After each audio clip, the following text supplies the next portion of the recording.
¿Cómo están? Bienvenidos a una nueva edición de Días Contados. Comienza una semana cargada de noticias y las analizamos acá en Días Contados con Paula Walker y Juan Diego Montalva. Estaremos hablando de la vuelta al país de la expresidenta Michelle Bachelet, que deja la alta comisionada de Naciones Unidas para dedicarse de lleno, según entendimos, a apoyar la campaña del apruebo. Es una de las lecturas que se hacen a partir de este hecho político. Recibimos en el estudio al exministro de Hacienda Ignacio Briones, ex candidato presidencial de Evópoli, que ahora va por el rechazo. ¿Cuáles son sus razones, sus argumentos? Lo conversamos acá en Días Contados. Y además nos visita la estadística Paulina Valenzuela para hablar, a partir del trabajo que han hecho en DataVoz, sobre ese gran grupo de personas que va a definir el plebiscito del 4 de septiembre próximo entre el apruebo y el rechazo, los indecisos o llamados inseguros. Comienza Días Contados, contamos todo, contamos con todos.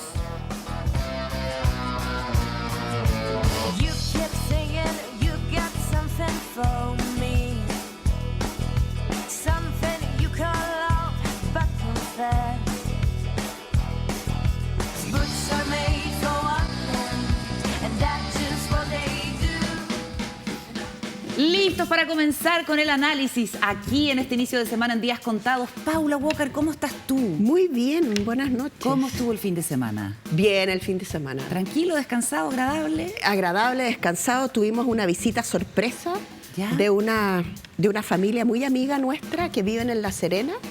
Así que... ahora van a hablar la serenense. ¿Trajeron papayas? La serenense. Compartimos con la Paula en común sí, esa raíz serenense. Trajeron un queque maravilloso y trajeron recuerdos, muchos papayitas recuerdos. confitadas. Sí, Qué ricas las papayitas confitadas. sí, maravilloso. Así que no, buen fin de semana. ¿Y tú, Juan Diego? ¿Qué tal? ¿Cómo estás? Buenas noches. Buenas noches, ¿cómo estás? Bien, bien. No, yo, que la Carolina me retó y me dijo que tenía que tener algo para hoy. Te interpelé. Te interpelé. Qué distinto. Creo que es distinto, sí. Es algo más... ¿Y entonces? Y entonces, vi Borgen. ¿Viste Borgen? Sí. La nueva temporada. La nueva temporada. ¿La viste entera? La vi entera. La Mentira. maratoneaste. Sí. Ajá. Y no, pero llevo una semana ya viéndolo. No, me es mejor la primera. Mucho mejor la primera. Las dos primeras, son dos, ¿no? ¿Dos o tres? No, tres. Tres. 3 o 4 yo creo, la No, primera. tres, son No me acuerdo bien. Sí. Pero lo Sí, interesante a mí es que se me había 10 olvidado el años cáncer. después. Sí, ¿ustedes se acuerdan que ella tuvo cáncer? Sí, pues. Sí. Claro. ¿Y qué pasa con la hija? Porque con la hija, bueno... ahí- No, pero estamos entrando Pero en no demasiado podemos, área no chica. podemos spoilear. No podemos a las spoilear y es personas. demasiado área chica. Así que Sí. algún día podemos hacer un especial de Borgen y otras series políticas como sí. The West Wing, por ejemplo. Sí, House gran, of la Cards. primerísima. Sí, La ahí está todo. primerísima. Esa es la Biblia, The West Wing. Bueno, yo estuve en Valparaíso, les cuento, estuve paseando, muy bonito, fui a un restaurante muy, muy rico que les recomiendo en una parte que se llama La Subida Ferrari, que queda detrás de la Plaza de la Victoria más o menos, que se llama La Caperucita y el Lobo, que es una casa muy antigua, muy de cuento, que queda así y se come exquisito. Es una pareja de cocinero y una cocinera que... Lobo y Caperucita. Lobo y Caperucita que preparan Obvio. puras delicias. Algunas de las cosas que va dejando el fin de semana, pero concentrémonos en este inicio de semana con un hecho político relacionado con la expresidenta Michelle Bachelet y además lo ocurrido el fin de semana con el asesinato de un carabinero. Abrimos el segundo piso en Días Contados.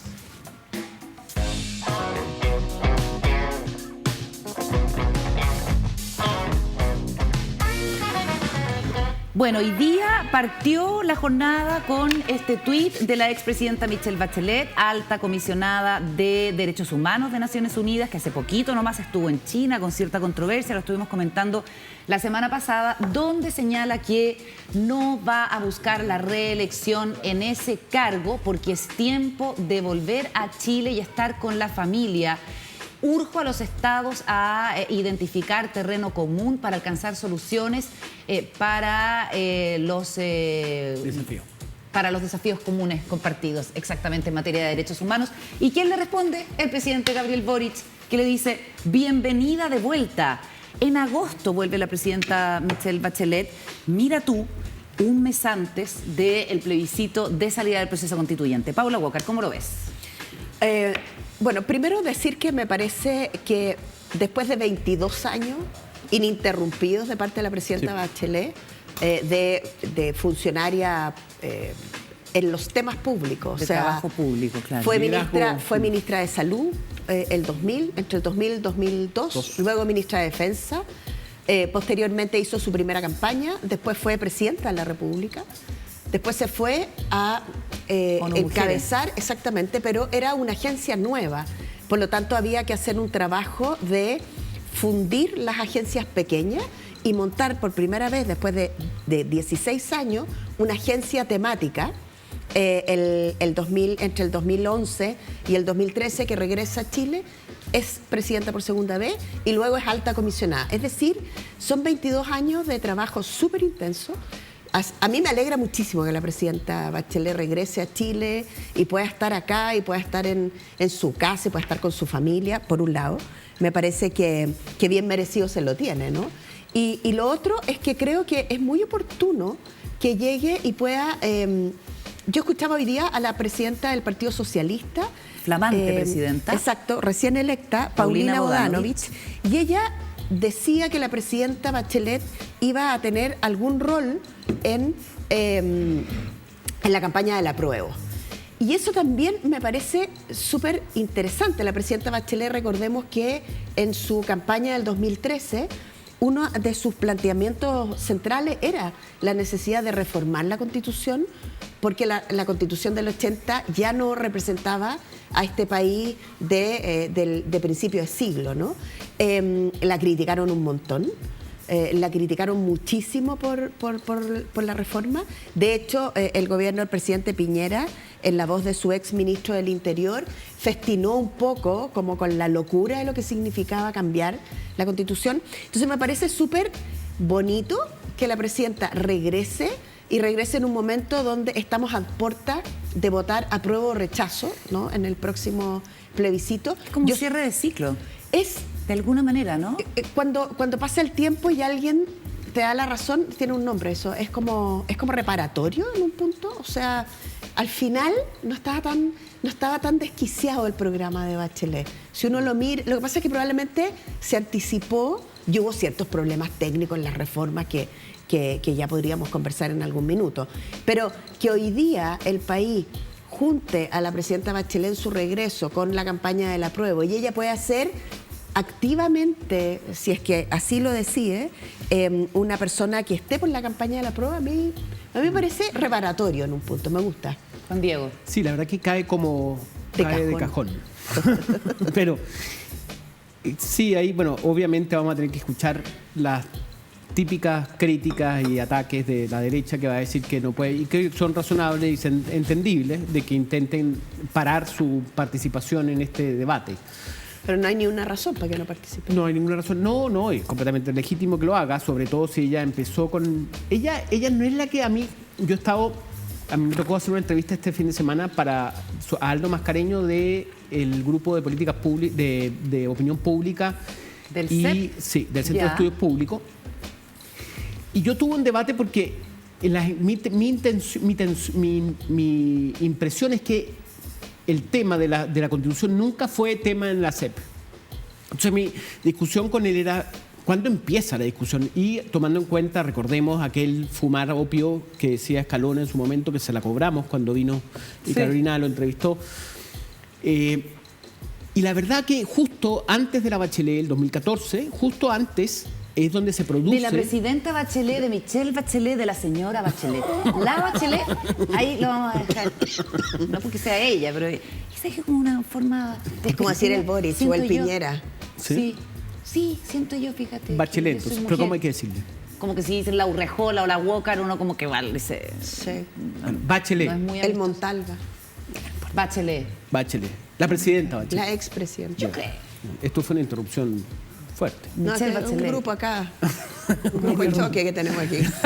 Con la Urrejola. Una primera línea con la Walker. La presidenta Bachelet. Con la Urrejola tenemos aquí.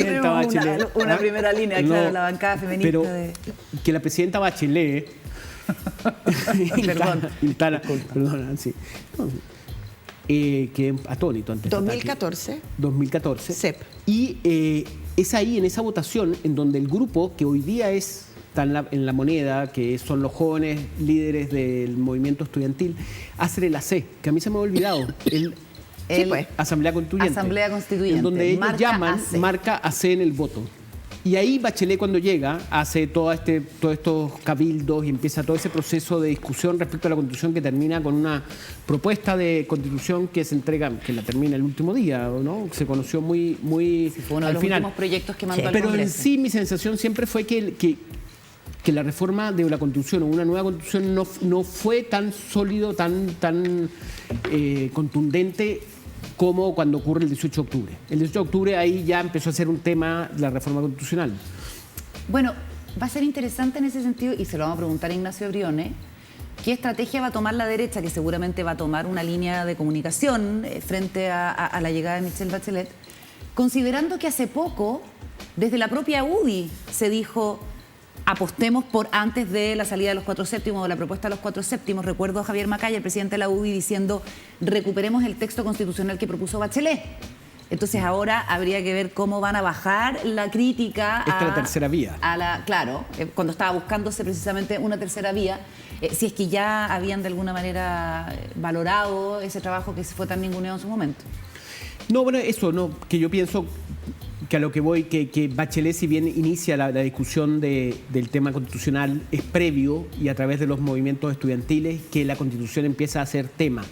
Sí, pero en el contexto ese de que insisto, en que mi sensación es que las encuestas nunca perfilaron, nunca identificaron el tema constitucional como tan importante como es hoy día. Claro, al contrario, parecía bien abajo, claro. En la CEP, que era la única que lo preguntaba. Yo me acuerdo que cuando yo trabajé con la presidenta Bachelet en Nueva York en la instalación de ONU Mujeres, ¿Ya? Y cuando volvimos a Chile, yo volví un poquito antes, ella volvió unas semanas después, había un comentarista de la plaza que decía que Bachelet había vuelto más roja y más verde gracias a su pasada por Naciones Nueva Unidas. York. Nombres, queremos nombres. Gracias, sí, fue Tironi.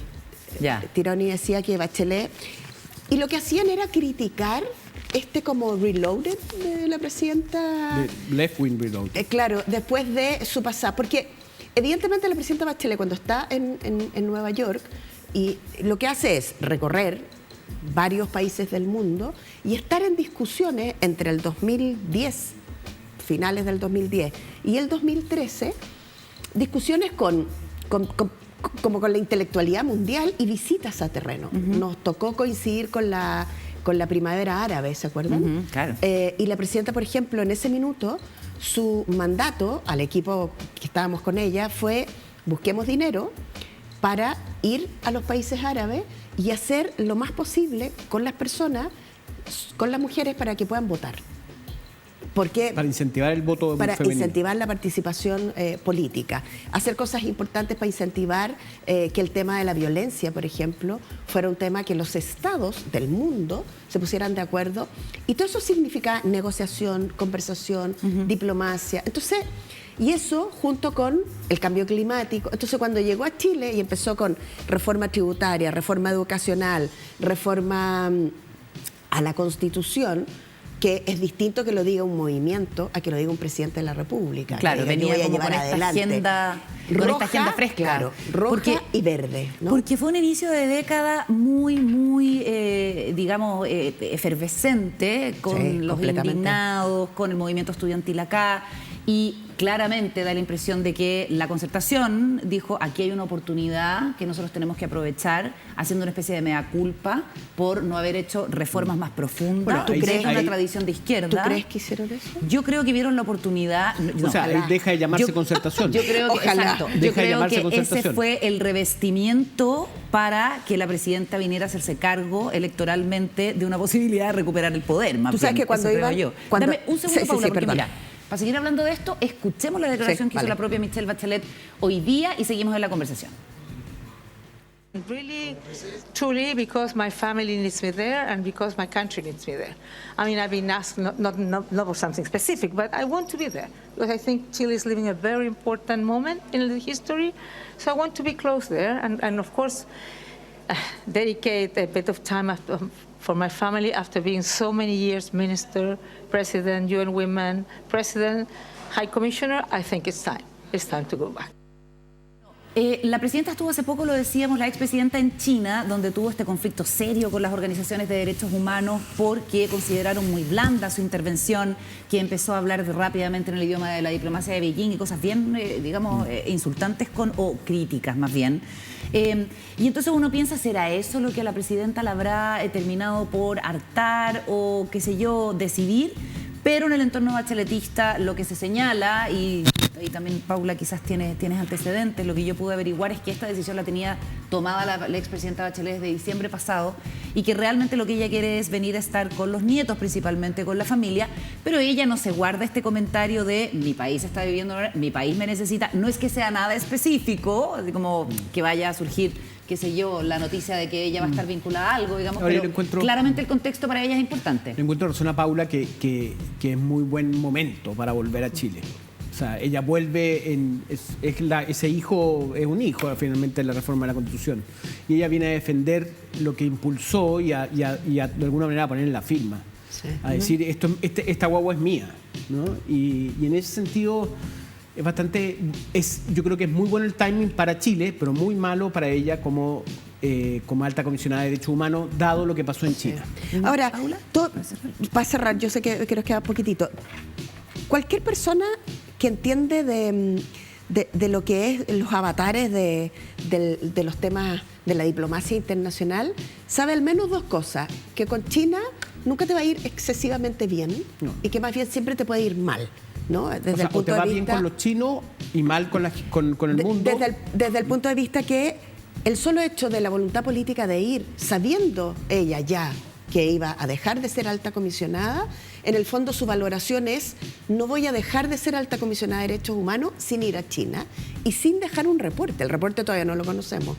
Entonces pueden haber ahí en ese reporte cosas que terminen reivindicando la visita a la presidenta Bachelet. Y nada, yo creo que es un gran timing que ella pueda regresar hoy día y eso va a generar mucha tirria en los partidos más de derecha y en las personas más conservadoras, y van a atacarla como no la ha atacado permanentemente y van a decir que ella no debe estar y qué sé yo, por razones obvias. La presidenta Bachelet tiene mucho arrastre entre las personas todavía. Vamos a estar conversando con Ignacio Briones, el exministro de Hacienda, que es militante de Bópoli, que ya se ha manifestado en contra de este texto de la Constitución, a la vuelta en Días Contados, pero antes, WOM tiene algo que decir. De regreso en Días Contados le damos la bienvenida a Ignacio Briones, economista, ex ministro de Hacienda, actualmente profesor en la Universidad Adolfo Ibáñez, lejos de la contingencia, pero hasta por ahí nomás, Ignacio, ¿no? Bienvenido, ¿cómo estás? Gracias, Carolina, por la invitación. Feliz de estar acá. Digo de vuelta en la contingencia porque has estado tomando posición frente al plebiscito de salida del proceso constitucional. No te gusta el texto constitucional. ¿Por qué Ignacio Briones vota rechazo? Gran pregunta, y importante pregunta. Yo voté apruebo, como fue de público conocimiento, no solo porque creía necesario que la nueva Constitución era una salida política para el momento muy complejo que vivimos en esos días, y que el acuerdo del 15 de noviembre fue fundamental. La democracia chilena estuvo en riesgo. Yo estaba en el gobierno en ese entonces y lo puedo decir con mucha responsabilidad. ¿En qué se sentía que estaba en riesgo la democracia chilena? Bueno, había mucha presión, recuerda tú, porque el presidente Piñera no terminara su mandato, una cuestión inédita en la historia de Chile. Estaba la violencia desatada, porque acá hay que distinguir con mucha claridad lo que fueron las demandas sociales legítimas, masivas, de lo que era una sonada de violencia muy recurrente y muy virulenta. La verdad es que a veces nos olvida eso, son dos cosas distintas. Y por supuesto hubo fuerzas políticas que hicieron lo posible porque ojalá el presidente no continuara y no terminara su mandato. Entonces, cuando uno resquebraja esas instituciones tan profundas de la democracia, bueno, esta está en riesgo, amén de que hubo riesgos para la economía. Yo era ministro de Hacienda y la persona con la que más hablaba a diario era con el presidente del Banco Central, Mario Marcelo, hoy día ministro de Hacienda, porque la verdad es que la cosa estuvo pelúa. Pero volviendo a tu pregunta, yo me tocó previamente a ser ministro desde el Centro de Estudio Horizontal participar del proceso constituyente que inició la presidenta Bachelet. Nosotros fuimos muy activos. En la primaria presidencial de 2017 hicimos propuestas en favor de una nueva constitución. Por lo tanto, esto para mí no es nuevo. Y yo creo en el cambio constitucional, fui partidario del proceso, pero este proceso no era un cheque en blanco. Este proceso, básicamente, la ciudadanía, 8 de cada 10 dijeron: queremos una nueva constitución y queremos que nos propongan un texto.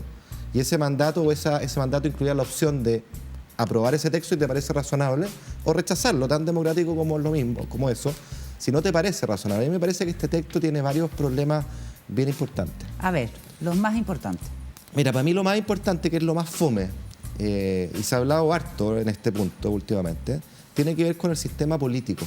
Yo sé que las personas que nos escuchan quizás les parece lejano, pero si uno va al propio estallido, uno podría decir, ¿qué es lo que pasó? ¿Qué es lo que nos pasó en Chile? Creo que nos pasó que nos achanchamos, hemos sido incapaces de hacer reformas grandes en lo social, en lo económico, y toda esta reforma en democracia lo hace el sistema político, lo hace la conjunción entre el presidente o presidenta con el Congreso. Y lo que uno observa, y a mí me tocó verlo como testigo de primera línea, es una incapacidad muy grande de lograr acuerdos. Tenemos una política tironeada por izquierda y derecha, polarizada, donde cada político, independiente del sector político, izquierda o derecha, de centro, están más preocupados de su cuña, de su Twitter, de la patada en las canillas al otro, que de lograr acuerdos, que es la única manera de hacer reformas y reformas grandes. Ese problema fundamental que tiene Chile hoy día, la Constitución o el texto propuesto, no solo no lo soluciona, sino que lo exacerba. ¿Por qué? Porque mantiene la fragmentación política. Acá vamos a tener muchos actores políticos y es más difícil ponerse de acuerdo cuando son muchos, sin ningún piso mínimo para las fuerzas políticas que están en el Congreso, sin ningún umbral mínimo de votación. Eso no se soluciona.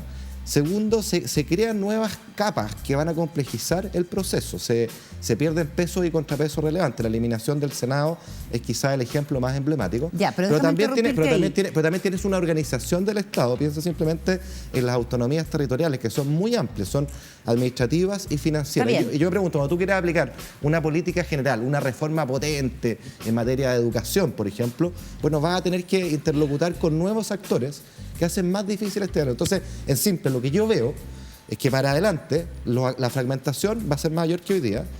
En consecuencia, los acuerdos van a ser más difíciles que hoy día y por ende no vamos a tener la capacidad, o va a ser más difícil esa capacidad de hacer grandes reformas que los chilenos, las chilenas hoy día están demandando, y yo concuerdo. Ya, eso pareciera, en tu planteamiento, pareciera que el texto actual sí nos da la posibilidad de llegar a entendimiento, de evitar el fraccionamiento político, de darle poder a las regiones sin tener un nuevo sistema. Ya, pero espérate, déjame decirte cómo veo yo lo que se sigue de lo que tú planteas, y más bien utilizar unas declaraciones que dio Agustín Esquella la semana pasada sentado en esa misma silla, respecto de, básicamente esta era la idea, repartir el poder, generar una nueva dinámica de poder. Él sí reconoce que el sistema político quedó de una manera demasiado experimental con esta Cámara de las Regiones, que en todo caso no pierde todas las atribuciones como para hacer eventualmente un contrapeso, pero está bien.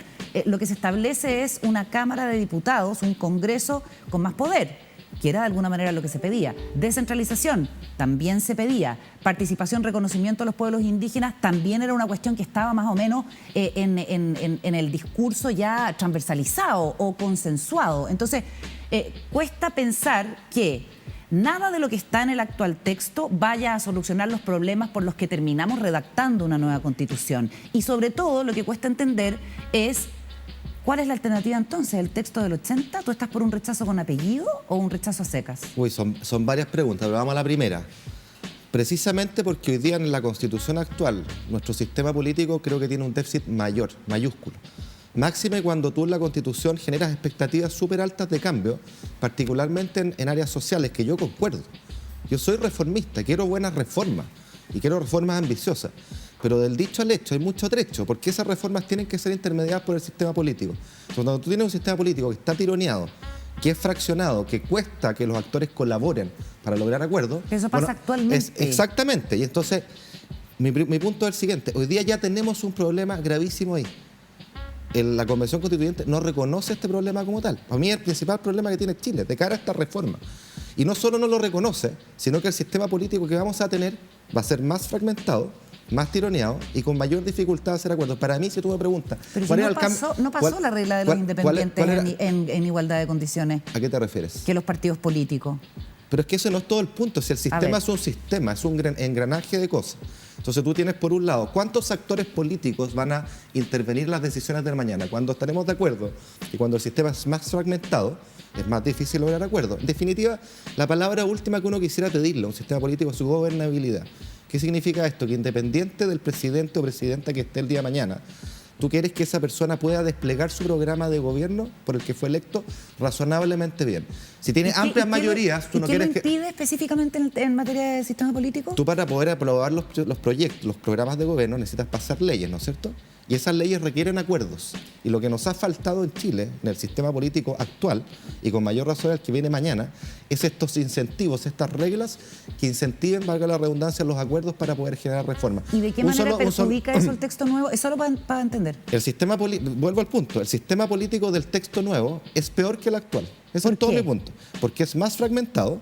¿Y por qué? Es más fragmentado en los actores, no corrige, por ejemplo, las debilidades del sistema electoral, no genera ningún umbral mínimo para las fuerzas con representación política, es ambigua respecto a los partidos políticos, las organizaciones políticas, y además incorpora nuevas capas a través de la forma de organización del Estado, que tú haces que tengas nuevos actores con poder, entre comillas, de veto o relevante para las discusiones de políticas públicas de carácter nacional.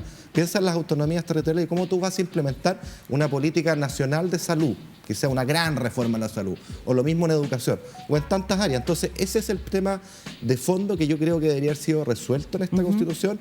No se toma como tal, no se toma como la prioridad, y al contrario, genera un sistema más fragmentado que va a ser más difícil la gobernabilidad. Esa es mi apuesta. Ok, ¿y rechazo con apellido? Y yo soy convencido, mantengo lo dicho, yo creo en el cambio constitucional y creo que esto hay que verlo como una parte del proceso, si es que gana el rechazo, y no como la estación definitiva. Creo que los chilenos tenemos que darnos la oportunidad de seguir en esto y tener un buen texto para Chile, un texto que nos una, que nos sintamos todos partes. Y este texto, a mi juicio, divide bastante, y creo que hay cosas positivas en este texto. Yo no soy de los que caen en la caricatura, que es todo un desastre, no. Tampoco creo que este texto nos lleve así al precipicio, pero es un texto mediocre. Creo que nosotros tenemos el derecho y el deber de aspirar a más, de tener un texto que recoja... ¿Y tú frente a este texto, Ignacio, prefieres la Constitución del 80?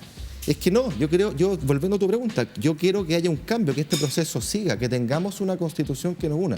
Y tú levantabas un punto importante, que yo lo he escuchado a muchas personas, de decir, oye, pero si esta Constitución tiene un enfoque de derechos sociales, tiene reconocimiento de los pueblos originarios, tiene descentralización, si en eso estamos de acuerdo, y por eso digo que acá hay un avance, pero el detalle está el diablo. Podemos tener de acuerdo en los titulares y los principios orientadores, pero las bajadas que uno le haga son súper relevantes para poder lograr aquello, y sobre todo lograrlo en un contexto de unidad, de que todos nos sintamos parte. Pero esas bajadas se hacen vía ley, ¿cierto? Vía discusión legislativa. No, por ley, y también la Constitución. La Constitución es el marco ordenador en el cual la ley siempre tiene que referirse y ordenarse. La ley no puede pasar por arriba de la Constitución. ¿Y a ti te gusta esto que se está constituyendo, que en el fondo se empezara a reformar ahora con la regla de 4/7 lo que tenemos actualmente, y en ese sentido adelantarse a un escenario de un posible rechazo?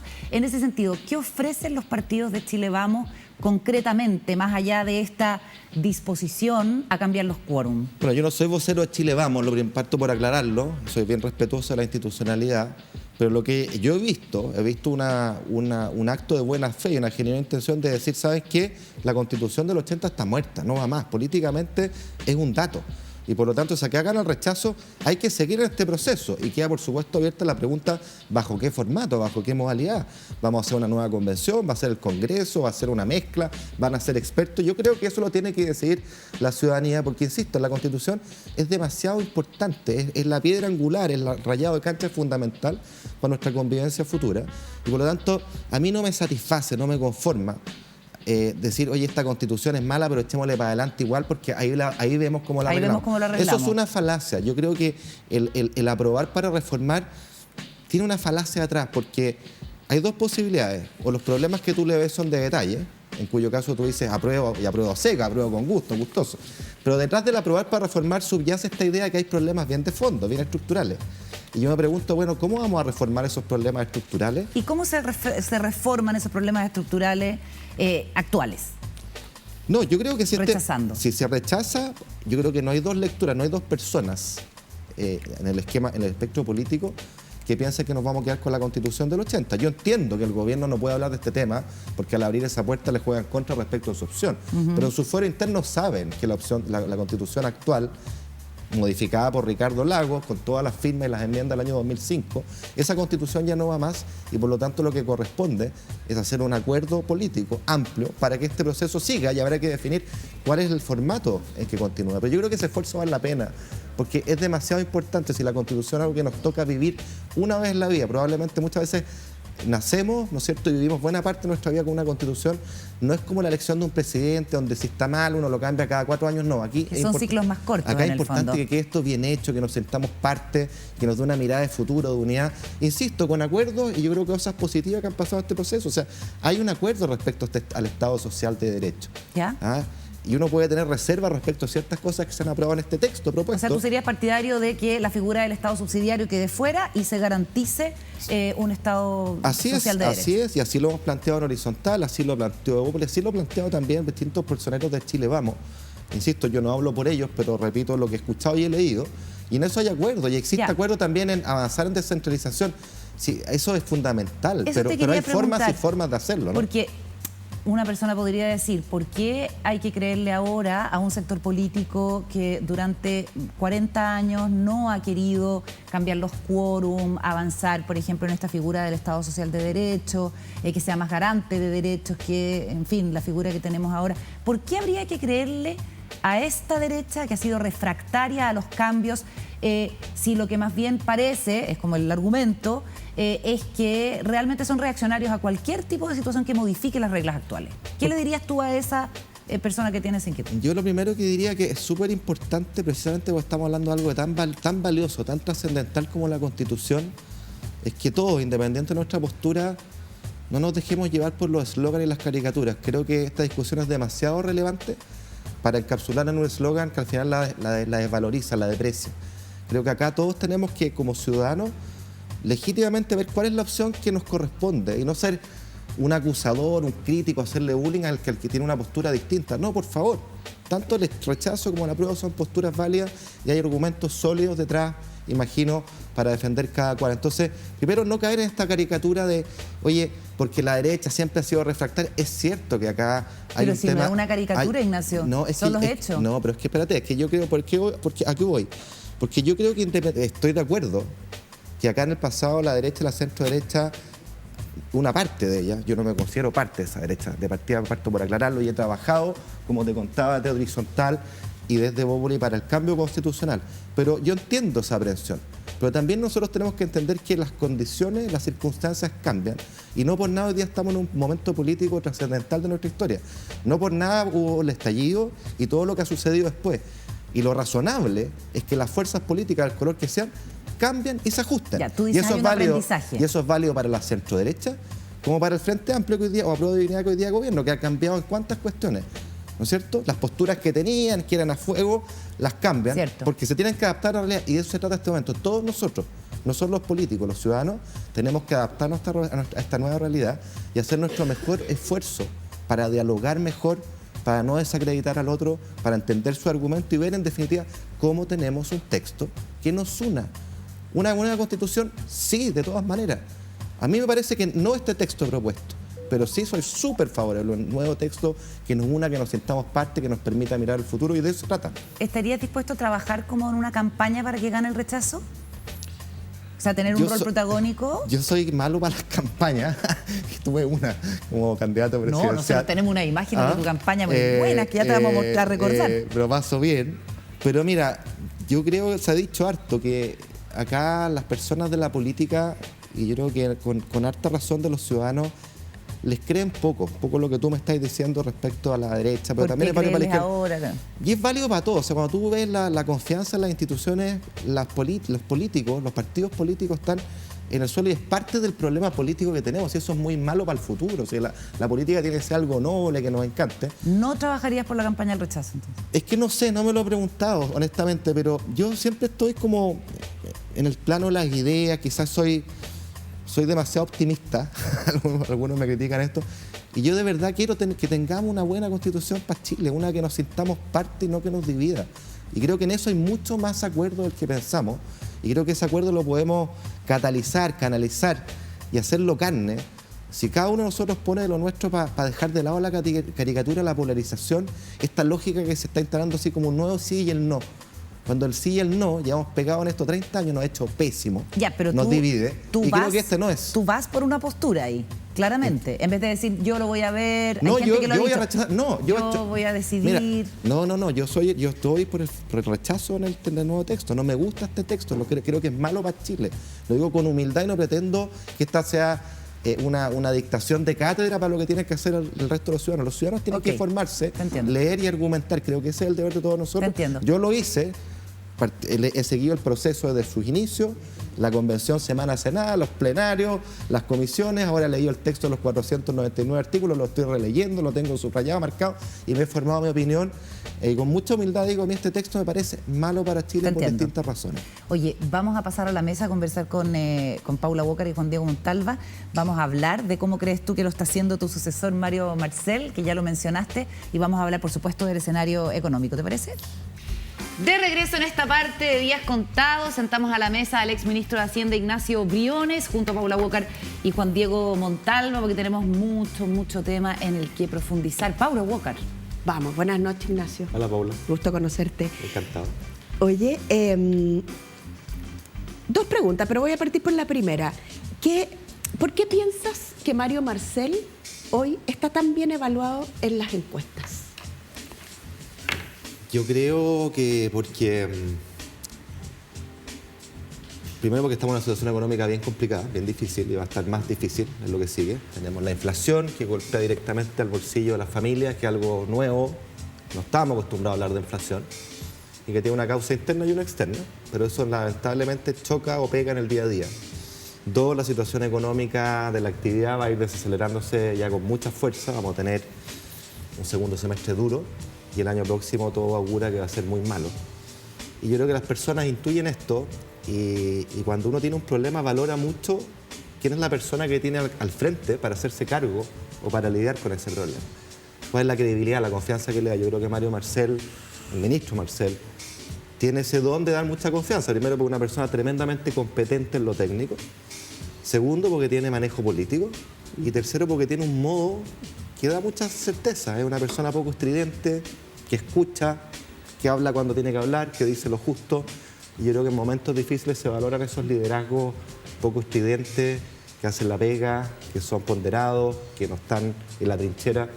Bienvenido, creo que eso es lo que está detrás dentro de muchos factores de la aprobación del ministro de Hacienda. ¿Y cuáles son tus diferencias con el ministro Marcel y la manera en que hoy día está conduciendo justamente la economía? Yo tengo pocas diferencias, fíjate, con la manera en que la está conduciendo. Creo que justamente la ha hecho la pega ingrata que les toca hacer los ministros de Hacienda. A mí me tocó, que es una persona que tiene que saber decir que no puede estar plegándose a lo popular, porque se sabe que esas medidas populares, populistas muchas veces o efectistas, pasan la cuenta. Terminan pasando la cuenta. O sea, pueden aliviar la enfermedad o el dolor hoy día, pero al final engendran una enfermedad que va a ser más dolorosa mañana. Y a uno le toca decir que no, y creo que el ministro lo ha hecho con mucho talento, y yo, en términos generales, lo que lleva de mandato siempre lo he defendido, creo que no ha caído en eso, al contrario, ha estado muy firme en oponerse a aquellas cosas que son cortoplacistas y populistas. Y bueno, habrá que ver ahora, le toca presentar proyectos bien relevantes, la reforma tributaria, el pacto tributario y luego la reforma previsional, así que ahí podemos volver a hablar. Encantado. Juan Diego. Ignacio, uno de los temas que hoy día responsabiliza, o sea, uno de los temas que se le echa la culpa de los niveles de inflación que tenemos hoy es el famoso IFE que se lanzó durante el último, y no sé si a ti no te tocó el IFE. ¿El IFE universal? Un IFE universal.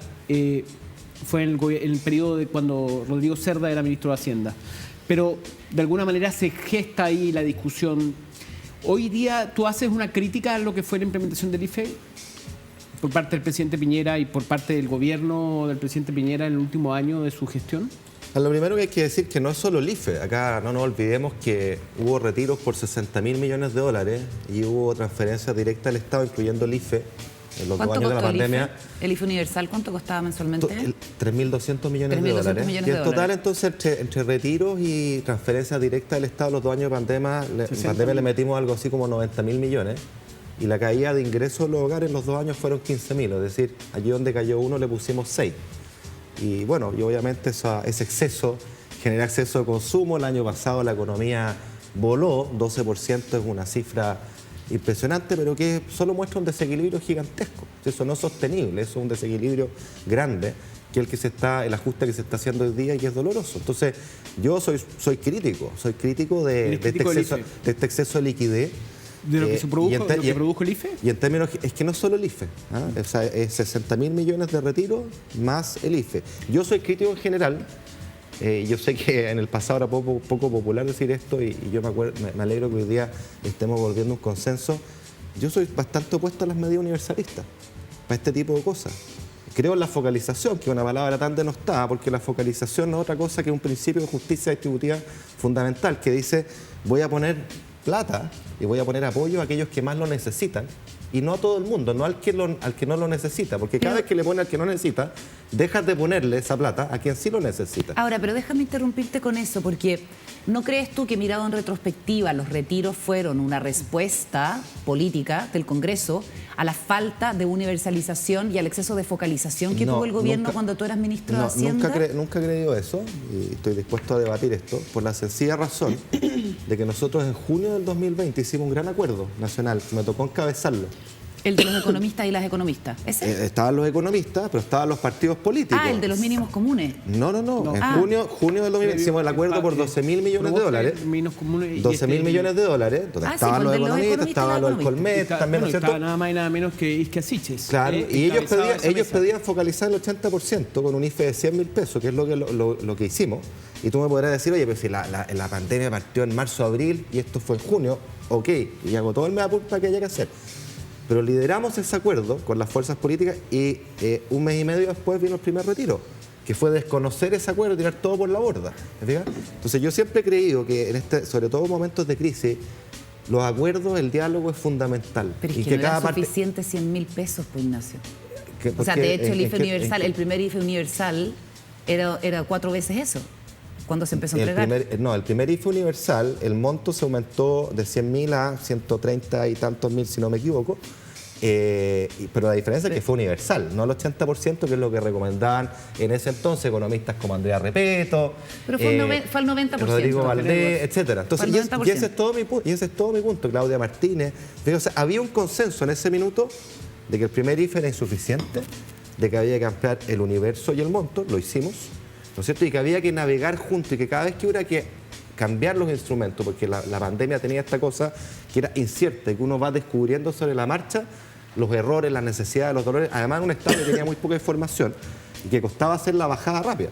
Y yo soy partidario de eso, pero no estoy partidario de pasarme 20 pueblos y hacer IFES permanentes bajo el chantaje. ¿Pero se pasaron 20 pueblos? Es que mira, es que acá hay una cosa que no hay que olvidarse. Tuvo el chantaje de los retiros permanentemente, los máximos comunes, así le llamo yo, no los mínimos comunes. fue el chantaje de los retiros. Claro, y lo que prueba la historia una y otra vez es que cada vez que el gobierno aumentaba los montos, los retiros iban igual. Se acuérdate que el cuarto retiro pasó volando en la Cámara de Diputados con el voto del actual presidente de la República y solo se cayó porque la senadora Goich, con su liderazgo, se opuso al cuarto. Pero si no hubiera pasado igual con los mínimos comunes y con los IFE universales y todo. Entonces, yo creo que es una lección a sacar adelante. Yo creo que a propósito de tu pregunta, Paula, el ministro Marcel lo tiene súper claro y con esa templanza que tiene para hablar, lo dijo cuando era presidente del Banco Central y lo refrenda hoy día siendo ministro y le toca jugar ese rol que a veces es ingrato y yo espero que siga en esa línea porque acá nadie puede vivir de IFE ni de retiro, eso es un espejismo que al final solo crea una enfermedad que empeora el problema. Ya, pero entonces el gobierno del presidente Piñera, como te preguntaba Juan Diego, ¿se pasó 20 pueblos en la forma en que tú lo pones? Yo siempre he dicho que yo creo que fue inadecuado haber extendido, primero haber hecho los IFE tan universales, pero segundo haberlo extendido, pero también entiendo el contexto político. Acá no nos olvidemos, hubo este permanente chantaje de los retiros. Y los retiros hay que pararlos de una vez por todas, hacia algo muy nefasto para cualquier reforma de pensiones y para el futuro del país y además para la inflación tal cual lo estamos viendo. ¿El Banco Central y el gobierno de Sebastián Piñera fueron tan claros en rechazar los retiros como era necesario? Absolutamente. ¿Te parece? A mí me parece que no hubo esa... No, absolutamente. O sea, a mí me tocó inmolarme por los retiros. Y todo el mundo me conoce por el 10%. La gran mayoría con una cuota de humor, por suerte. Pero fuimos clarísimos. Ahora, si tú me preguntas por qué no se fue al Tribunal Constitucional el primer retiro, bueno, por una razón súper sencilla. No teníamos el argumento. Si en ese entonces se pensaba que lo único era el quórum de los 2/3 versus 3/5, y resulta que el primer retiro pasó volando con el quórum de los 2/3. Después, para el segundo, construimos un argumento sustantivo que a mí me tocó liderar, y de hecho lo llevamos al TC y ganamos, pero después el TC se lavó las manos, parte del problema institucional que tenemos en Chile, hizo vista gorda de aquello que había ya fallado antes, y bueno, y ese es el problema en el que estamos. Pero mira, Ahora, A ver.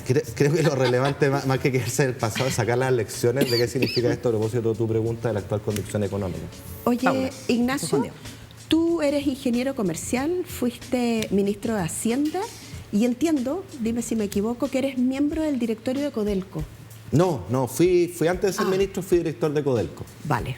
Justo antes de ser ministro estuve un Vale. año y medio en el directorio de Codelco. Dado que conoces un poco más al detalle lo que puede ser Codelco, ¿qué opinas de lo que está pasando hoy día en Puchuncaví y la posibilidad, o no, en tu opinión, de que Ventana cerrara y Yo sé- dejara de generar ese, junto con otras, no solamente Codelco, pero poder llevarle un poquito más de paz en ese sentido ambiental a esa comunidad tan maltratada? O sea, yo cuando estaba en el directorio de Codelco, nosotros como directorio tomamos una decisión de estar favorable al cierre de ventanas. ¿Ah, sí? ¿y Por quién lo supuesto. detenía? Para que cerrar ventanas se requiere una ley, una modificación de la ley. Que derogue Que la- básicamente que permita que Codelco pueda fundir fuera de ventana, porque hoy día la ley mandata a Codelco Pequeños a que le mineros. funda A fundir a los al chicos. llamado pequeño minero, que habría que preguntarse cuántos son pequeños de verdad. Primera pregunta. Mandata que Codelco tiene que fundir, pero solo puede hacerlo ahí, no lo puede externalizar en otro lugar. eso es por ley. Ese es el cambio legal que hay que hacer, es una frase. Pero ahí uno se Yo tira soy- encima a los sindicatos. Bueno, ese es parte de los problemas, ¿no? Pero ¿Y por eso nosotros no avanzó? ¿Por No qué sé, no yo avanzó? entrevisté Mire, a la delegada presidencial de yo- Valparaíso el viernes, que es comunista, que es militante comunista, y me quedó clarísimo que estaba no dispuesta, y me dio la impresión de que el gobierno central también, a tirarse en contra Mire, del sindicato de Codelco yo Ventana, lo que te porque puedo son decir es que personas que se quedan siempre sin he sido trabajo. partidario de cerrar, sobre todo la fundición, no la refinería, la fundición es donde están los problemas, en parte porque además es completamente ineficiente, Codelco pierde plata a manos llenas con la fundición, Con ventana. absolutamente. ¿Por qué? Porque es ineficiente, porque no fundiciones da, parece que no no es da, muy bien. no da y no da tampoco con los estándares ambientales. Y entonces, esto yo soy partidario de cerrarlo, doy mi opinión, siempre la di en el gobierno, hubo avances en ese sentido, pero ahí tenía, incluso lo manifesté públicamente cuando era ministro, venían todos los grupos de interés, acá seamos honestos, o sea, aquí esta cuestión no es porque la buena voluntad hace que las Y la cosas pasen, principal razón- la, Ya, pero es que- la Tsunami chilla. Claro, porque pero tienes que hacer no un se- proceso de transición laboral también. Y eso pero se por pudo empezar a hacer supuesto, hace pero si las cosas rato. hay que hacerlas bien, pero lo que es insostenible es tener este drama, porque además el Es Estado de dramático. Chile tiene una gran oportunidad de ser el primero en moverse, dar el ejemplo. Así Sí, sí, es impresentable que eso esté ahí. No tiene ningún sentido y el cambio legal es simple, pero ahí empiezan a correr todos los grupos de interés.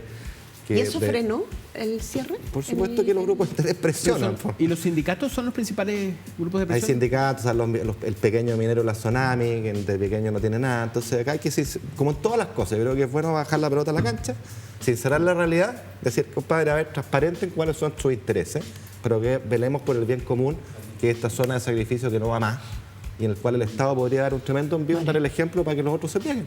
Ignacio, se nos acaba el tiempo, pero ¿cuál es tu pronóstico de la situación económica de aquí a los próximos meses?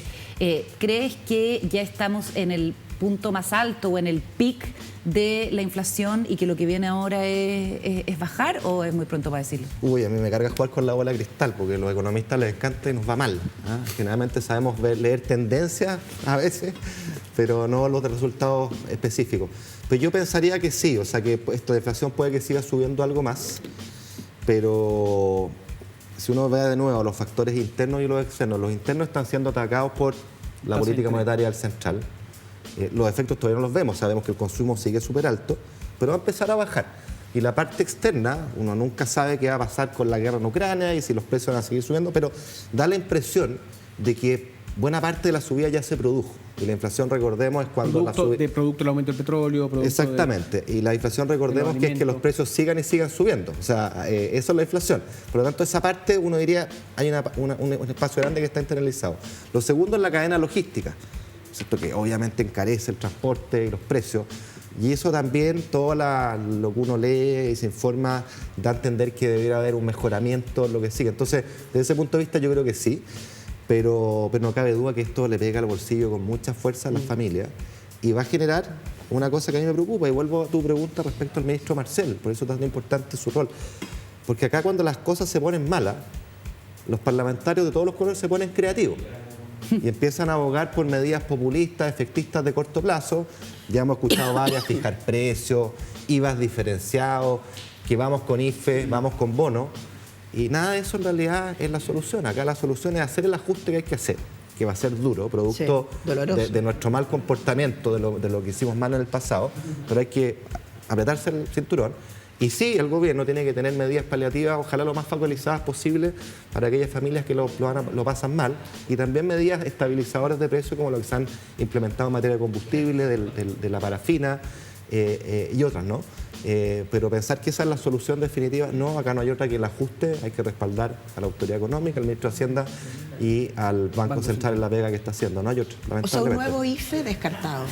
Es que no se justifica. Mira, si el IFE, volvamos a esto, el IFE se pensó y lo diseñamos, y en esto tuvimos todo un acuerdo, que era una medida extraordinaria para cuando las personas no podían salir de su casa. Para los confinamientos, claro. Era para los confinamientos. Entonces, el problema, claro, que estas cosas cuando se crean de forma transitoria hay riesgo que sean permanentes y se empiezan a utilizar para otras cosas. Pero hoy día la situación sanitaria está mucho más controlada, estamos vacunados, es evidentemente distinto, y lo que corresponde acá es apalancar el empleo. Ahí es donde hay que poner las lucas y los esfuerzos, y el ministro de Hacienda lee bien ese punto, y dar señales para la inversión para que la economía retome, porque, insisto, este año va a ser malo la segunda parte y el año próximo lo más probable es que tengamos una recesión. Entonces, eso afecta el ingreso permanente de la familia y el deber de las autoridades y de todos, en realidad, de poder dar señales que permitan que la economía vuelva a andar, volvamos a producir, volvamos a crecer sin crecimiento. Todo el resto de lo que hablamos es puro cuento, es pura música, de ahí no hay que perderse. A mí me quedó pendiente, pero para otro momento, cortito. que la posibilidad de una nueva, de la tercera pata, o sea, como una nueva constitución, discutir nuevamente la constitución en caso de un rechazo, ¿qué nivel de inestabilidad generaría eso al gobierno? Pero bueno, pero no tenemos tiempo. No, pero te respondo, o sea, toda discusión relevante, la que estamos teniendo hoy día, genera incertidumbre. Quien diga lo contrario, yo creo que se equivoca rotundamente. Pero la pregunta es, ¿tú prefieres tener certidumbre con malas reglas? Porque uno en malas reglas no tenéis ninguna incertidumbre, sabes que son malas. ¿O prefieres tener un poquito más de incertidumbre, de discusión por un tiempo, apostando a tener reglas que nos duren y que nos generen certidumbre máxima en los próximos años en un espacio donde todos nos sentamos parte y nos sentamos en unidad para construir un futuro juntos? Yo al menos estoy en esa y espero que ese sea el camino que Chile vaya tomando. Muchas gracias, Ignacio, por venir a conversar con nosotros. Gracias que a estés ustedes. muy bien. Gracias. Pausa, ya a la vuelta estaremos hablando de los indecisos, los inseguros, frente al plebiscito del 4 de septiembre. Si tú eres uno de ellos, uno de ellas, te va a interesar la conversación con la estadística Paulina Valenzuela. Vamos y volvemos. Entramos en esta última parte del programa. Saludamos a Paulina Valenzuela, que es matemática, estadística, socia de la empresa DataVoz sobre estudios de mercado, encuestas. ¿Cómo le dice uno, Paulina? Bienvenida. Muchas gracias por la invitación. Investigación social. Investigación social. Seamos serios. Seamos serios. Claro, seamos serios. Ese es Encuestas el no. paraguas. No, encuestas no, porque hay una posibilidad enorme, digamos, de hacer análisis de información no solo a partir de encuestas. Hoy día estamos bombardeados con muchas encuestas, pero hay otras fuentes de información también relevantes. ¿Cómo están trabajando ustedes en DataVoz lo relativo al plebiscito de salida constitucional del 4 de septiembre? Y explícanos esta figura de lo que ustedes llaman inseguros, no indecisos, inseguros. Sí, nosotros tenemos un estudio regular, que es el GPS Ciudadano, a través del cual lo que tratamos de hacer no es predecir, sino más bien explicar lo que está ocurriendo en la opinión pública respecto de distintas posiciones. En particular sobre el tema del plebiscito, lo que estamos haciendo es ir testeando, probando distintos tipos de preguntas o experimentos para entender qué hay detrás de la declaración de los entrevistados cuando te dicen que van a votar apruebo, que van a votar rechazo, que están inseguros. Nosotros decidimos crear un indicador que considerara dos preguntas. Una era la opción definitiva, digamos, que él cree que va a tomar en el plebiscito del 4 de septiembre, y una segunda pregunta es con qué probabilidad tiene definida esa opción. Ya. Y a partir de eso generamos un indicador de manera tal de que tenemos los apruebos seguros, los rechazos seguros y tenemos el grupo de los inseguros, que dentro de ellos también hay de los dos grupos. O sea, hay tanta gente que está más proclive al apruebo o más proclive al rechazo o definitivamente no tienen una posición definida. Entonces, esos tres grupos son los que nosotros les estamos poniendo una lupa, por decirlo así, en términos de tratar de indagar qué hay detrás de esas declaraciones. Ya en la sesión en los resultados que les compartió Jorge Fábrega la semana anterior, o las semanas anteriores, digamos, él les habló más bien de las características como sociodemográficas. Ahora lo que yo les voy a contar es algo que tiene que ver más con posiciones más ideológicas o partidarias, que en mi opinión y la del equipo es por donde se va a empezar a mover la discusión o eventualmente el espíritu que van a tener las campañas, digamos. En la lógica de empezar a hablarle a la población en un código que para la población le haga sentido, considerando además que recuerden que hay un 50% de la población que no ha votado en los eventos electorales anteriores y que en esta oportunidad están invitados a votar. Yo no creo que vayan todos a votar, pero hay una porción a pesar de que es obligatorio. Exactamente. Santiago. La encuesta se dio 27 por el rechazo, 25 puntos por el apruebo. Exacto. Ahí, a mí lo que me desconcertó mucho fue que tuvimos un plebiscito de entrada en donde el 80% de los votantes decidió que quería cambiar la Constitución y solo un 20% dijo que no. Exacto. ¿Qué pasa? Se desordenó todo esto y llegamos a 27-25, tenemos un 52%. ¿Qué pasa con ese 27% que queda afuera? 37 en el ACEP. Sí, la 37. Es interesante la pregunta porque me permite hablar un poco de los tipos de encuestas que andan circulando, digamos. La encuesta se tiene una característica particular respecto a los otros estudios, es que tiene una cobertura mayor poblacional. 127, exacto. Entonces es más representativa de la población y por lo tanto está capturando a personas que probablemente en las otras encuestas en las que uno responde más por interés o por motivación política o coyuntural, la CEP las logra captar. Entonces yo creo que una de las ventajas de la encuesta CEP, presencial, cara a cara, en hogares, con una tasa de respuesta sobre el 61%, versus las otras que varían entre un 10, 20 a lo más, digamos. O sea, hay una proporción de ciudadanos que están opinando. Entonces es interesante en esa lógica de que no se puede proyectar, diría yo, lo que la encuesta CEP dice respecto de los resultados del plebiscito del 2020, en la lógica de decir el 2020 el 80% de la población, el 80% de la población que fue a votar, que probablemente es población más politizada, más interesada, que es lo que recogen probablemente las otras encuestas. De hecho salió la Academia también hablando de un porcentaje de rechazo muy alto entre sus entrevistados, pero uno dice, ¿por qué la CEP recoge más gente que está en una posición intermedia? Bueno, porque probablemente la CEP está entrando a ese grupo que va a ir a votar ahora por primera vez y que lo ha dejado hacer los últimos Por eso años. es más alto el apruebo en este caso. Claro, entonces es bien interesante mirar qué hay detrás de esa declaración. Por el rechazo más alto. No el rechazo, la indecisión. En la indecisión. La indecisión, ya. la indecisión. Paula. Es que yo estoy atenta a los resultados que trae Paulina. Ok. Vamos por esos Pero van en la resultados. línea, Quiero saber de estos inseguros y estos indecisos, cuánto, quiénes, cómo, qué pasa con ellos. Mira, lo primero que les vamos a mostrar es una línea del tiempo. Vamos a ver cómo se comportan estos entrevistados en relación al apruebo seguro, al inseguro, el rechazo, en cómo han votado ellos, por ejemplo, cómo en el plebiscito 2020, cómo votaron en la elección presidencial la segunda vuelta. Y la tercera, que es bien interesante, es cuando hoy día uno les pregunta si aprueban o rechazan el gobierno, ¿en qué posición están también respecto al plebiscito? Entonces, como una línea de tiempo que permite saber cómo se han ido comportando. Empecemos con la primera lámina, que la vamos a poner en pantalla y la vamos a describir. Es la disposición al voto respecto de cómo votaron en el plebiscito de entrada. De entrada al proceso constitucional. Exacto. Apruebo seguro. Para las personas que votaron apruebo, 46,7% para lo que va a pasar el 4 de septiembre. Ese es el azulito. Ese es el azulito, exactamente, que está en la segunda barra. Se fijan que abajo dice apruebo, un 48,7%, 46,7% de las personas que votó apruebo va de todas maneras a votar apruebo el 4 de septiembre. Miren en el rechazo. La gente que votó rechazo en el plebiscito de entrada, un 86,2% sigue con esa predisposición para el 4 de septiembre. Y en el último no responde, o sea que no votaron. Es muy probable. Que lo más probable es que, claro, que no responde cómo votó en el plebiscito de entrada. Exacto. Está inseguro con un 78,4% y eso nos da el total que está en la primera barra. Rechazo seguro 46,2%, 22% y tanto, inseguro y 30,25% aprobó seguro. Paulina. Exacto. Entonces, ¿qué es lo que uno observa en esta gráfica? Es bien interesante que hay una correlación muy alta entre los que votaron rechazo y que sostienen su posición hoy día. O sea, prácticamente 9 de cada 10 siguen estando en la posición rechazo, independiente del texto, independiente de lo que se haya trabajado. Entonces, ese grupo va a estar ahí Se mantiene el permanentemente. 20%.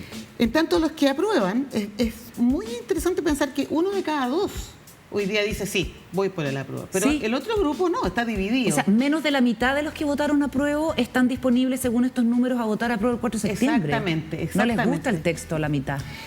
El texto, el Yo- proceso. el El proceso.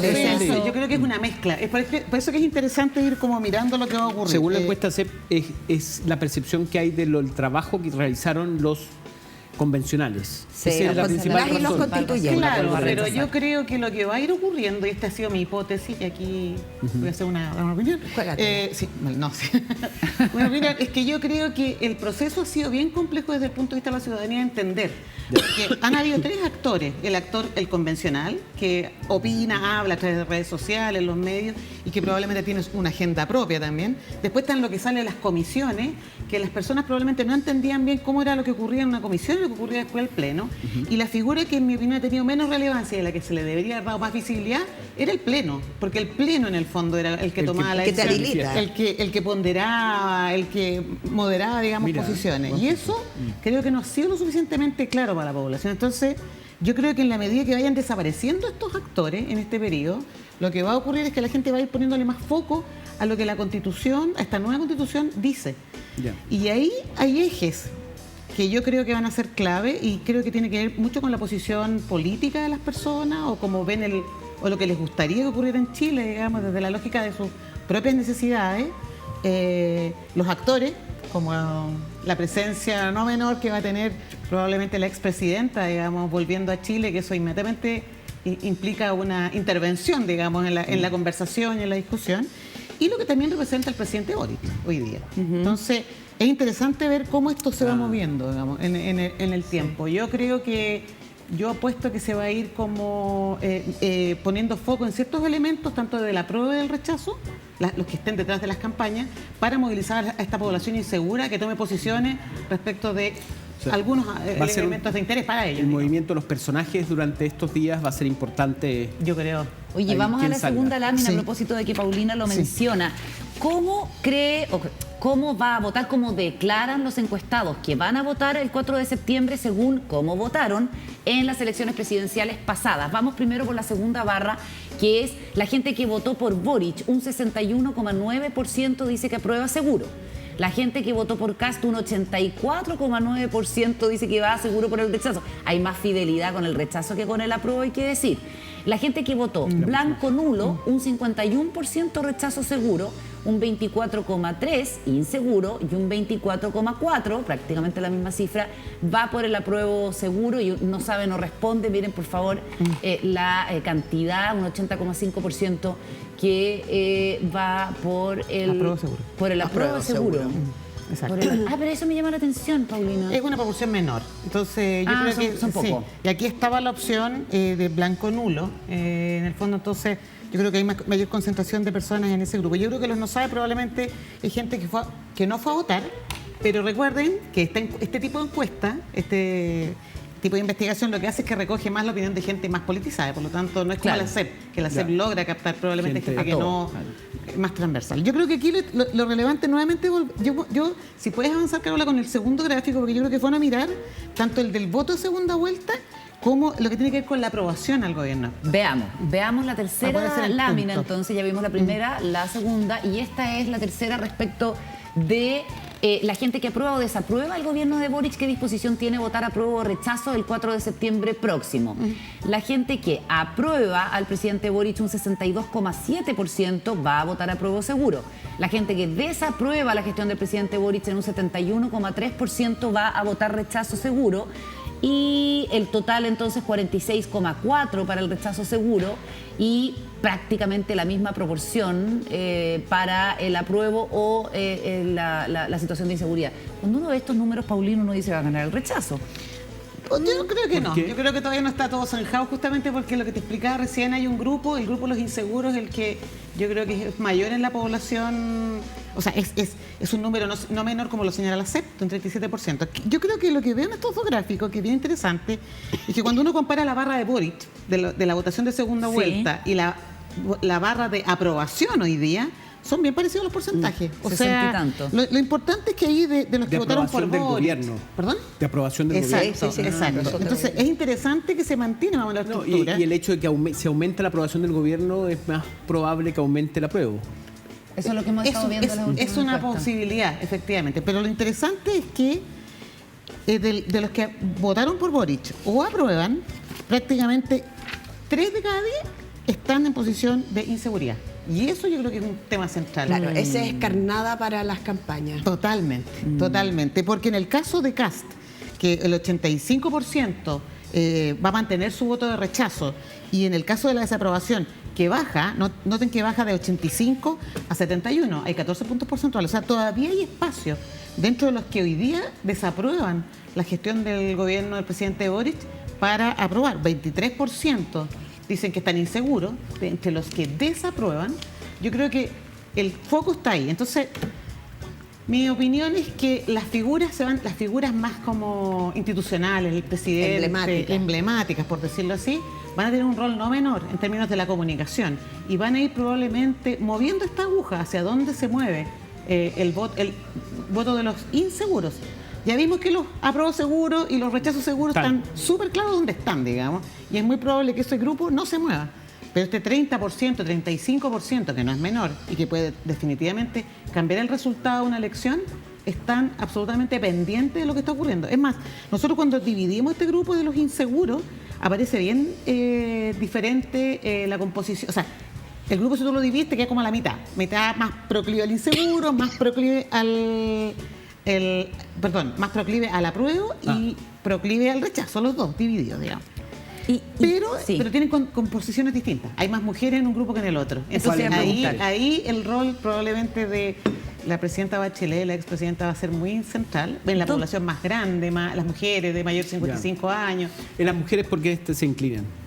¿Perdón? ¿Las mujeres por qué se inclinan? Las mujeres están más por el rechazo, digamos. Entonces, eso te iba a preguntar, ¿están más por el rechazo? Claro, pero levemente. Es todo bien leve, digamos. Yo creo que todavía, como les decía, yo no puedo predecir qué va a ocurrir. Solo estoy tratando de mostrar un punto que es bien central, es que lo que las personas escuchen de estos líderes va a ser muy central.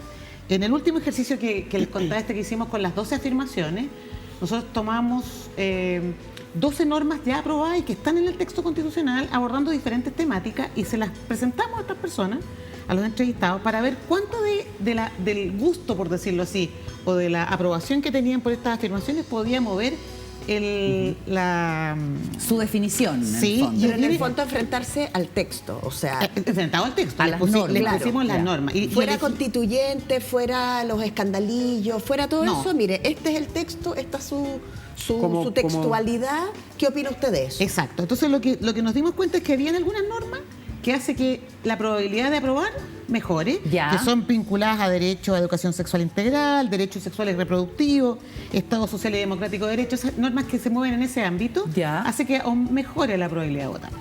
Aumente un poquito la disposición a votar en todos los grupos, en todos los grupos, en el grupo de los aprobos seguros, los indecisos y de los rechazos seguros. Esos son los derechos, ¿no? Como los derechos sociales. Claro, pero hay otra, y este es interesante, hay otras que hace que baje, que disminuya la disposición a votar, que es, por ejemplo, la autonomía de los pueblos indígenas, los escaños reservados para pueblos indígenas, paridad de género en órganos colegiados. Eso baja. Hace que baje un poco la probabilidad de aprobar. Y eso implica que sube la posibilidad de rechazar. Evidentemente. Ahora, pero hay unas que son polarizantes y que es muy interesante, que son que hace que los que están por el apruebo se pongan más por el apruebo, por decirlo así, y los que están por el rechazo sean todavía más rechazadores, si los pudiésemos llamar de esa manera. Y lo complejo es que mantienen a los inseguros en el medio, no los mueven. No, que son la América Latina como zona prioritaria de relaciones internacionales, que es una afirmación referida a eso, y el Estado regional y plurinacional y entidades territoriales autónomas.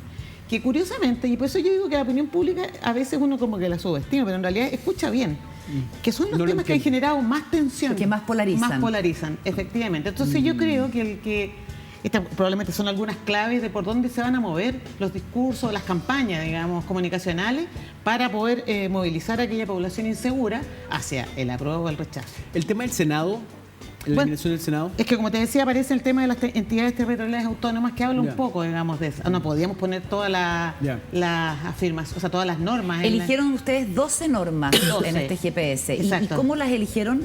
Tratando de abordar, digamos, diferentes temáticas que Distintos sabíamos ámbitos. que podían ser más críticas o que habían sido más críticas, digamos, o más conflictivas en las discusiones públicas. Perfecto. Pero fue un ejercicio interesante en la lógica de identificar que efectivamente la población reconoce algunos elementos que lo hacen.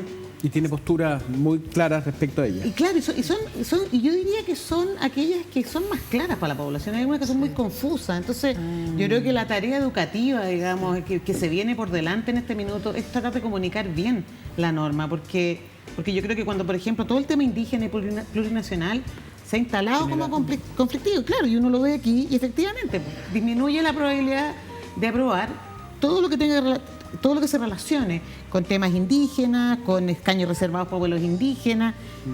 Aparece lo de la paridad de género en órganos colegiados también. Pero la paridad divide o acrecenta.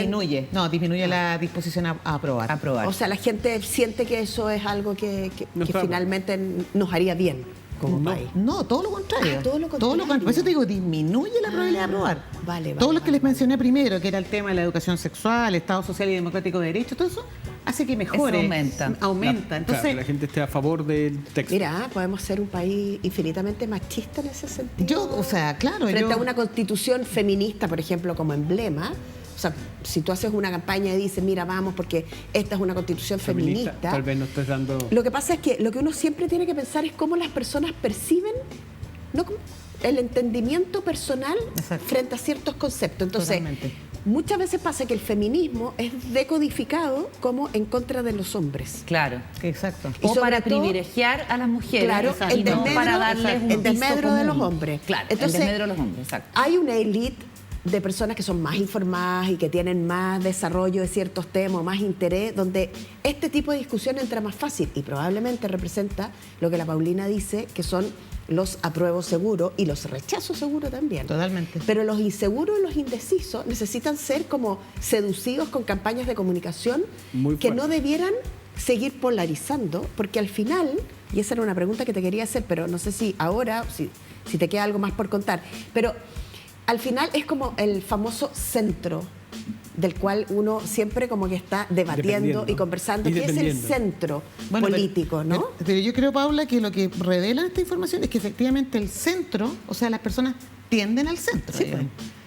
Independiente del nivel de información que manejen, pero tienden al centro porque creen en esta cosa que yo creo que, hoy día lo conversamos en el equipo, que las figuras, por ejemplo, ¿por qué tan relevante creemos nosotros la posición del presidente Boric en todo esto? Porque él tiene en su ADN la política de los acuerdos, que es una cosa que antigua pero vigente. Claro, que Entonces él- la cosa pero pongámonos de acuerdo, Él conversemos. representa el acuerdo. Que él Entonces, apoye la Constitución ayuda a que la gente sienta que por ahí va el... Es convocante, es dialogante. Es dialogante. Y eso habla de una característica, un atributo personal de él, digamos, efectivamente. O sea, no es que el gobierno esté diciendo esto, es el presidente Boric el que se comporta de esa manera. Entonces, yo creo que lo que nosotros creemos es que efectivamente lo ideológico va a ser que la gente tienda al centro, va a buscar el centro. El acuerdo, todo lo que polarice o genere distancia, lo va a hacer moverse hacia posiciones más... Ahora, el presidente no ha sido muy categórico en su apruebo. No, es que no puede. No puede, por eso. Entonces, en ese sentido, la ausencia o la presidencia del presidente de esa discusión va en contra de la prueba. Yo creo que él no lo puede hacer. O sea, No lo puede hacer, formalmente no, por se eso, puede digo, por exponer a eso es por un tema- costo que tiene la prueba. Claro.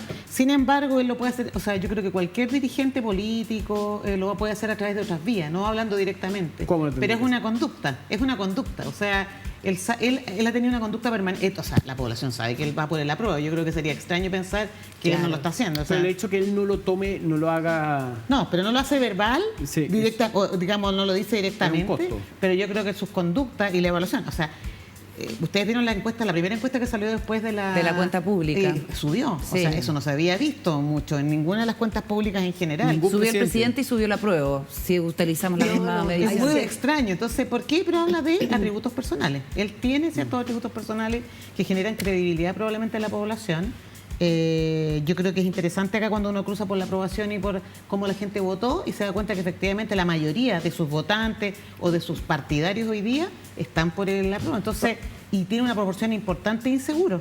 Entonces yo creo que la tarea no es fácil. Yo creo que estos como atributos personales van a hacer que se mueva la aguja, pero también el cómo los distintos grupos, digamos, tanto de la apruebo y el rechazo, tomen esta información, no la mía solamente, de la encuesta La nuestra, que está circulando. la que está circulando respecto de lo que es lo que la población quiere escuchar. Paulina, Lo último, Paula.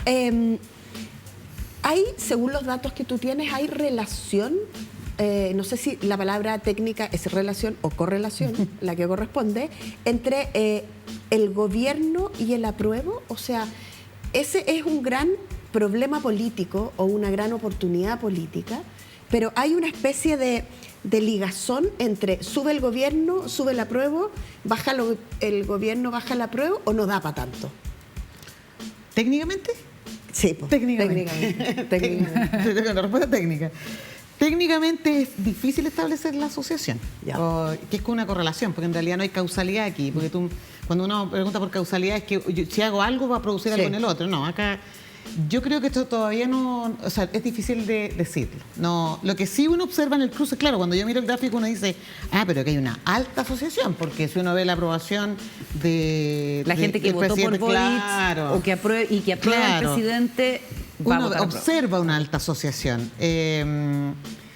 Yo creo que ese es el camino. Yo creo que la gente que aprueba al presidente o la gente que votó por él probablemente tiene más disposición a votar a prueba. Pero lo que no sé es si al revés. Esa es la parte, esa es la duda que tengo, digamos. Y esa es una duda que viene probablemente a partir de lo que fue el resultado del plebiscito del 2020, que un 80% de los que fueron a votar aprobaron. Y es claro que en ese 80% no eran todos partidarios digamos, exactamente. Importante saber, el 4 de julio se disuelve la Convención Constituyente. Exacto. El 4 de julio comienza la campaña electoral formalmente. Sin embargo, recién el 4 de agosto comienza la propaganda televisiva, que es otra pata de la campaña electoral. Y estamos a 11, 12 de junio, así es que... 13 de junio, muchas gracias, para tener claro más o menos cuáles van a ir siendo el camino, porque básicamente no falta nada. ¿Qué es lo próximo que nos vas a contar, Paulina, la próxima vez que vengas? ¿Qué es lo que quieren medir? ¿Qué creen ustedes que es relevante en este contexto político que estamos viviendo? Yo creo que lo que estamos evaluando, profundizar un poquito más son en las preocupaciones de la población hoy día. ¿Ya? Preocupación vinculada a seguridad, por ejemplo, a temas de seguridad. Saltó. Y cuando hablo de seguridad, no hablo de seguridad en términos solo vinculada a delincuencia, sino que hablo de seguridad humana en general, que es muy importante. Y eso, ver cómo eso se corresponde con lo que viene en el texto, digamos, porque esa es la lógica, es empezar a buscar cómo se vincula, cómo este texto responde a las preocupaciones de la población y, por otro lado, seguir midiendo, evidentemente, la seguridad o disposición a aprobar o no aprobar en el plebiscito de salida. Súper interesante, Paulina. Un gusto haberte tenido acá y esperamos que vuelvas pronto con la información que entrega el GPS de Datavoz y con otro tipo de estudios en investigación social, que es a lo que ustedes se dedican. Hasta la próxima. Muchas gracias. Muchas gracias. Oye, nos vamos. ¿Cómo lo han pasado? Bien, ¿Lo han pasado pasó bien? volando. Sí, ¿verdad que sí? Para hacer lunes No sé, una gran preguntémosle a noticia. nuestra invitada. No, total, volando. Muchas gracias a ustedes por acompañarnos. Hasta la próxima en Días Contados. Buenas noches.